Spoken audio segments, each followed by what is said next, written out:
Who are you This guys? Hi, my name's Claire. Testing, 1, 2, 3. 1, 2, 3. Hi, I'm Victor from Counterpoint. Hi, I'm Claire McAteer from Inner Sydney Voice.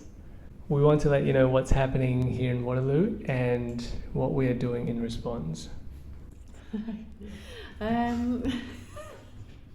So I co-facilitate the Waterloo Redevelopment Group Tenants subgroup. That group is made up of residents in the Waterloo area who have an interest in the Waterloo redevelopment and the urban renewal of their local area. My role is to help facilitate the information or access to the information that the public agencies provide in relation to the redevelopment, and make sure that tenants understand this and are able to voice their opinions on the information that they're receiving. My role anyway, along with Counterpoint Community Services, is to try and support or propose the best outcomes for the residents in the area based on their views and their opinions, and really just to ensure the residents' voices are heard amongst the public agencies and within those meetings. Did you talk about the redevelopment? Did you mention I mentioned that, You mentioned your role, and Victor, I think you should prompt Claire on that. Yeah. Maybe I'll ask you what you think about much it. about. So that's the redevelopment project going on here in Waterloo. Can you tell us more a bit about what you know, what you feel, and... So over the past 5 years, there's been announcements made letting the residents know that there's going to be some redevelopment in the area, that it's going to be for everyone's good, and that there will be still social and affordable housing provided in the area. Various different plans have been announced in terms of the type of housing, the type of open space and communal space for residents. So there's been lots and lots of consultation happening over the past 5 years. As yet, nothing has been built, nothing has been fully decided from what we can see, and there's still a long way to go in terms of the consultation. The information is very complex. It takes time to read it. It's not always in an accessible format. The residents have raised the same issues time and time again, and those issues are still relevant and prevalent today, 5 years on. Adding to what you were saying, Claire, I think for the redevelopment project, the government has a narrative of creating a socially mixed environment. So there'll be diversity in housing types, income levels of residents, culture, etc. within the community. And yeah, like you said, the government tried to suggest that it is in the best interest of everyone. There will be new facilities, there will be better transport systems, there'll be a safer environment, job opportunities even. So that's the government's narrative. But the problem is the tenants are not buying it. I think it's easy to say the project is, good for everyone, it's of everyone's best interest. But yeah, like you said, people are frustrated. We're not moving objects, we're not moving chairs, we're moving people, and people, you make an announcement, people feel the tone or the attitude or your energy and your voice. Also, I think along with that is the lack of human services planning. I think there seems to be a focus mainly on the buildings and the communal space and the structural side of things. Forgotten amongst it all is the human services in terms of the services that vulnerable people need. The community in Waterloo is very diverse. Not everyone has the same opinions about the redevelopment. Some are for it, some are against it, some are scared and wary of it. However, there seems to be a lack of the thought and planning around the current human services that people need at present. That's the point, because people are in public housing for different reasons.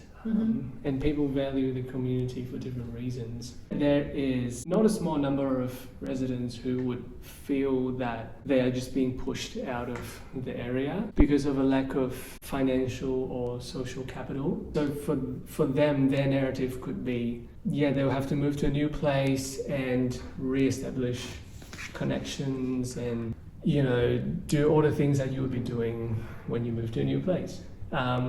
once they're able to settle into the new area, that new place could be the next to be redeveloped, and they'll be pushed to another area, and then same thing into another and to another.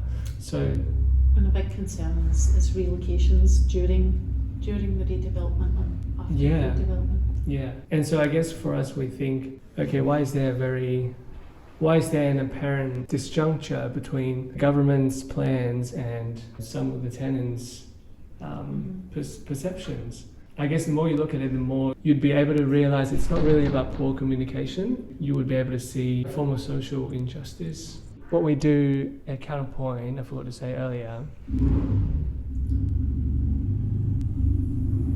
we try to support and foster community here, and we try to advocate for tenants. And do you want to do this part, Adam? Yeah. Hi, my name's Adam Antonelli, and I work at Counterpoint Community Services as a Community Development Project Officer.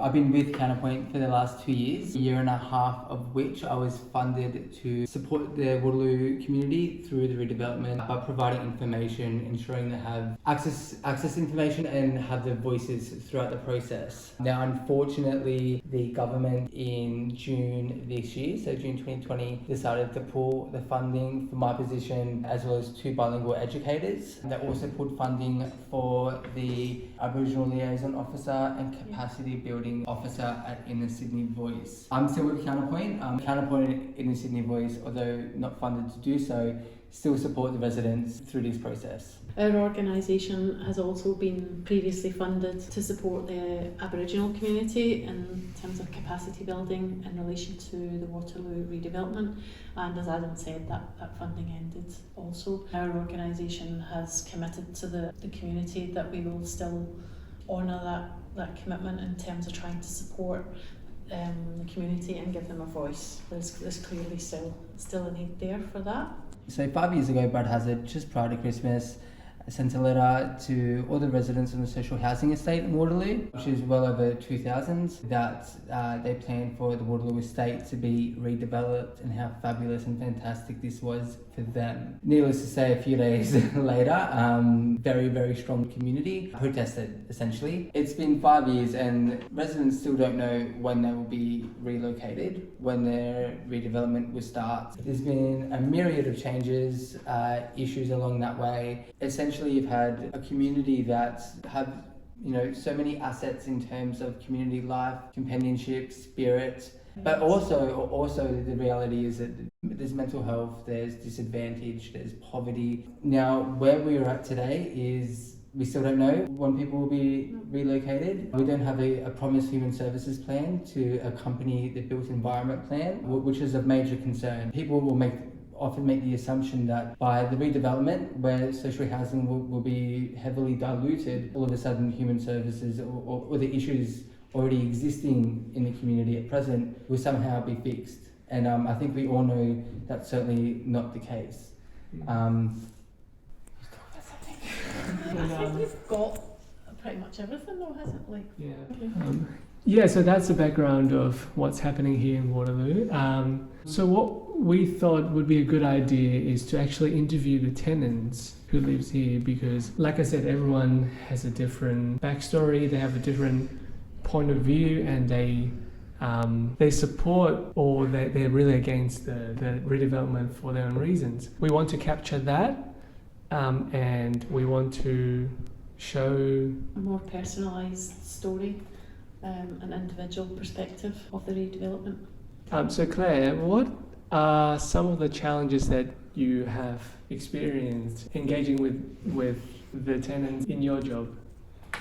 Challenges engaging with the tenants. I suppose the main challenge is that now at the stage where I've come into the job role is they're very tired, frustrated, angry. Yeah, and they feel, what's the word? They're not listened to. So that's a general. They're shouting. They feel like they're shouting in the dark, and they're basically disrespected. Yeah. And their opinions are falling on deaf ears. Yeah, it's good. Despondent, I think, is the word. And then the challenges with working with the government agencies is kind of repeated answers to questions. It's the same answers to the same questions, month in, month out. Yeah, even for us, we feel like we're just hitting our head against the wall. Yes. And the slow process and the difficulty in getting your head around the complex nature of housing in New South Wales, housing planning, bureaucracies, that side of things, and so that's the difficulties for me as a professional. You could also mention maybe getting bureaucrats to understand. Yeah. Also, that's the kind of getting the public agencies to understand the real life circumstances. If you have never worked, if you've never lived in social housing and never experienced it, if you've never experienced some of the vulnerabilities that people are experiencing, so if you've never found yourself in those circumstances and if you've never lived in that kind of circumstance, how can you understand how someone feels? Yes, it's about the buildings and the space and the fresh air and the shades and the community opportunities, but people's mental health, people's physical health, all of this has an impact, and that has to be realised, I think. And there's not enough voice of the human service type organisations, and the people are the ones who have to live in these buildings. Yeah, ultimately, even if we're not really able to make a difference, at least we're documenting that at this stage there are certain things that people are trying to preserve, people are trying to fight for, people are fighting for, and we don't want that to just be forgotten. You know, years later after the redevelopment is completed and everyone loves the new Waterloo and all the, I guess, uglier things that happened during the redevelopment process would just be left so far behind and people just moved on. I think this recording people's views as well will be, although things may not happen, things may not change, I think we just have to note that we did something and we did try, because if we don't record and note that these people, ourselves and others, tried, we highlighted these things. If we don't voice our opinions, then we can't say, you know, we can't complain about what happened if we don't speak up against it. Do you want to do a conclusion, Adam? Join in, listen up. What else is here?